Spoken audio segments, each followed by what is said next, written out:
Scene in the movie where Chris has got these big rubber hands, right? There was a reaction, is it after? Anyway, I forget the continuity. But he's got these big rubber hands, and he in the scene, he claps these hands around my head, like, boom! He's like this. Well, he and JJ thought it would be really hilarious that every take that we did it harder and harder. The last take, he whacked me so hard. I was like singing, I couldn't even get my lines out. He was like really like, slapped me hard. It's like, okay, payback time.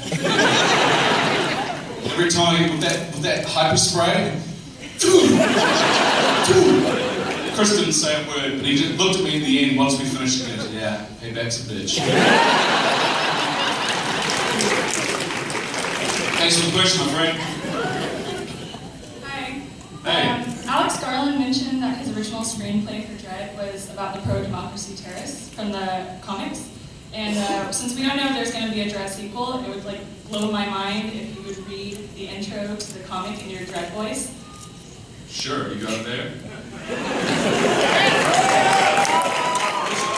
800 million people, that one? Oh my gosh, I love this. This here is, you can't see it, maybe you can. Is there a camera? You see that? Sorry. Yeah. You look up there? Wow. This is from, is it? Dredd America. America, that's right.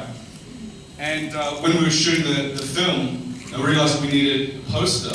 And through my research, I always thought that image was really cool, so we had the photographer come, and that is what we replicated for the poster, the image that you see.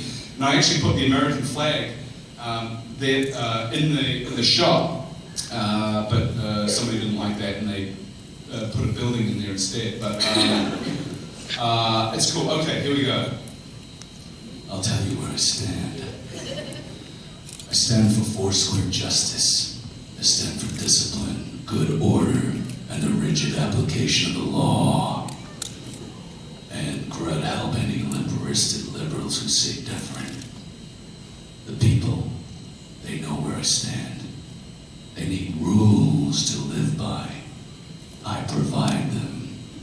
They break the rules. I break them. Oh, that's scary.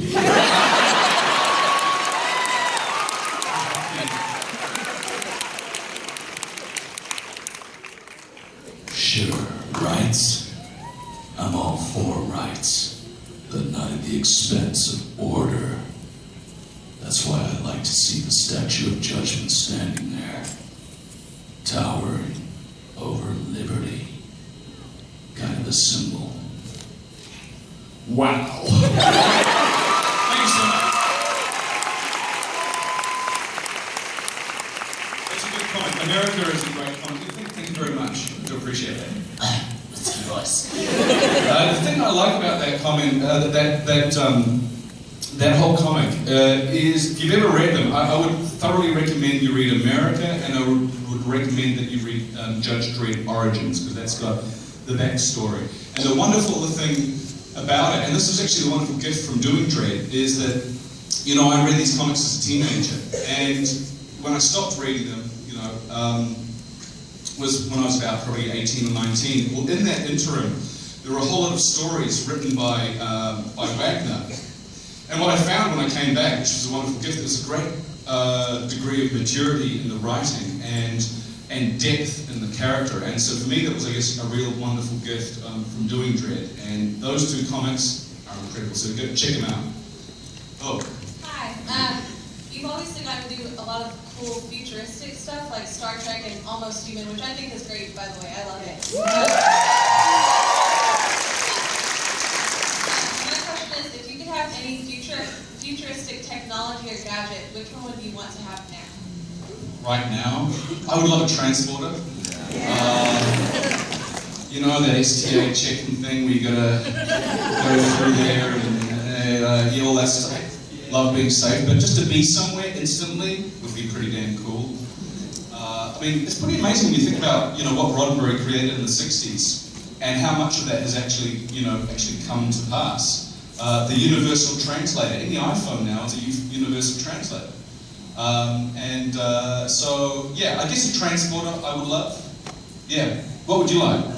Probably the USS Enterprise. I just happen to have one right here. Okay, I'll think of that. Thank you very much.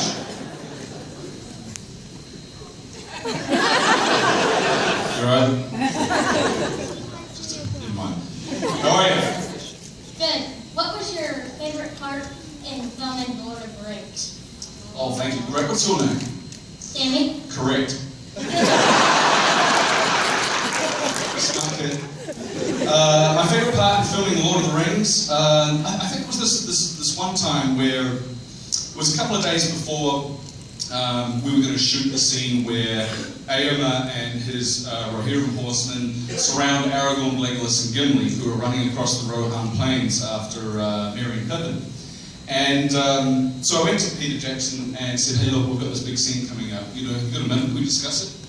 And he goes, yeah, sure. And we were on top of this big hill shooting another sequence. And he goes, look, just come and see me at the beginning of lunchtime, and we'll talk about it. And so I did that, and we went and sat down, and the crew were dismantling the lights and the stage and the set and all that sort of stuff. And we sat there with the book and with the script, and we went through the scene, and we were up there for a good 45 minutes, just Peter and myself talking, laughing, making fine-tuned adjustments, small things like the names of the horses, Hasselfeld, Arrow, when Éomer summons them.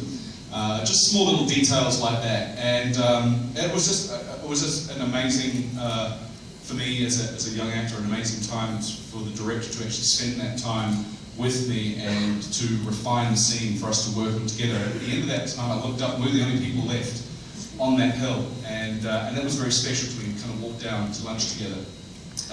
That was very special. And another thing was watching Viggo Mortensen, who is a brother. I had deepest admiration and respect for him, for the way that he lives. And for me as a young actor, watching him work was so valuable. Just watching the way that he would come into a scene and subtly change his performance and his readings take after take. And you have to have a real security in your foundation, your technique to do that. So that was very valuable to me. And just really, I guess, just that whole experience was extraordinary. Nights where the lads were doing a dawn shot, Viggo and Orlando and John Rhys Davies were doing a dawn shot. So they decided to camp out in the middle of nowhere and be ready to get up early. Well, the camp out turned into a barbecue with a few drinks, and that was a very special night. We had a huge bonfire, and we went fishing that afternoon and horse riding. We were in the complete middle of nowhere, and they had to get up. I didn't. So I guess those were some of the most cherished memories that I have of that, and I thank you for asking the question because it reminds me of it. So thank you.